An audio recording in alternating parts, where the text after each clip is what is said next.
Air taxi made in Andhra. So ఆంధ్రప్రదేశ్లో air ట్యాక్సీలు రాబోతున్నాయా అంటే అవును, ఎందుకంటే ఎయిర్ ట్యాక్సీలు ఇక్కడే తయారు కాబోతూ ఉన్నాయి. అత్యాధునిక సాంకేతిక పరిజ్ఞానంతో ఎయిర్ ట్యాక్సీలను పట్టణాలు, నగరాల్లో అందుబాటులోకి తెచ్చేందుకు ప్రపంచవ్యాప్తంగా ప్రయత్నాలు జరుగుతూ ఉన్నాయి. చైనా వంటి దేశాలు మాత్రమే ఈ రేసులో ముందున్న నేపథ్యంలో గుంటూరుకు చెందిన ఓ యువకుడు ఆయా దేశాలతో పోటీ పడుతూ ఎయిర్ ట్యాక్సీలు అందుబాటులోకి తీసుకొచ్చేందుకు కృషి చేస్తున్నాడు. మ్యాగ్నమ్ వింగ్స్ సంస్థ ఏర్పాటు చేసిన ప్రయోగాలు నిర్వహిస్తూ ఉన్నారన్నమాట.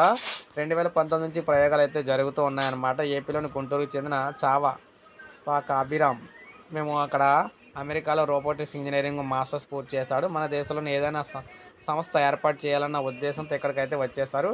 ట్రాఫిక్తో సతమతమవుతున్న ఇక్కడ నగరాల్లో ఎయిర్ ట్యాక్సీలను అందుబాటులోకి అయితే తీసుకొస్తే ఉపయోగకరంగా ఉంటుందని భావించారనమాట. అయితే పైలట్ లేకుండా భూమి మీద నుంచే నియంత్రించేలా రూపొందించిన ఆ వాహనాన్ని విజయవంతంగా ప్రయోగించారు.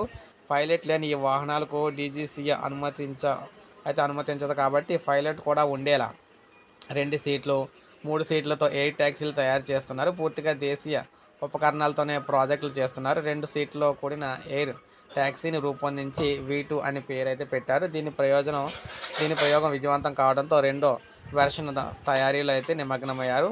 3 సీట్లతో కూడిన X4 మోడల్ను కూడా నెల రోజుల్లో అయితే పరిశీలించబోతున్నారు. క్యాబ్ ఖర్చుతోనే ఎయిర్ ట్యాక్సీల ప్రయాణం అయితే ఉంటుందన్నమాట. V2 రకం గరిష్టంగా 40 కిలోమీటర్లు ప్రయాణిస్తుంది. 100 అడుగుల ఎత్తులో అంటే 1000 అడుగుల ఎత్తులో ప్రయాణించే దీని గరిష్ట వేగం 100 కిలోమీటర్లు అనమాట.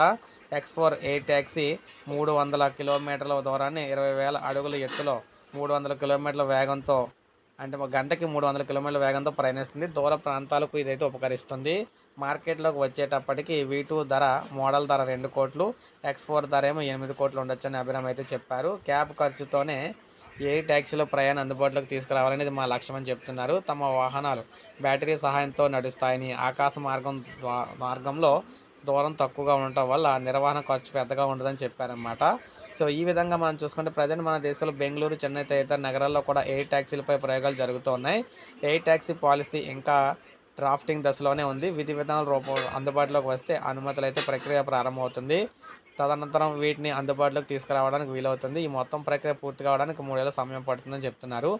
మాగ్నస్ వింగ్స్ ద్వారా ఎయిర్ ట్యాక్సీ సేవలను అందించడమే కాకుండా కావాలనుకున్న వారికి వాటిని విక్రయిస్తానని కూడా చెప్పారు. సో చూసారు కదా, ముందుగా అమలైతే ఇది ఏపీలోనే అవుతుందని చెప్పేసి చెప్తున్నారన్నమాట.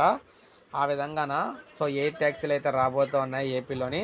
సో ఇది అప్డేట్. ఒక లైక్ చేయండి, సబ్స్క్రైబ్ చేసుకోండి, మన ఛానల్ సబ్స్క్రైబ్ చేసుకోండి.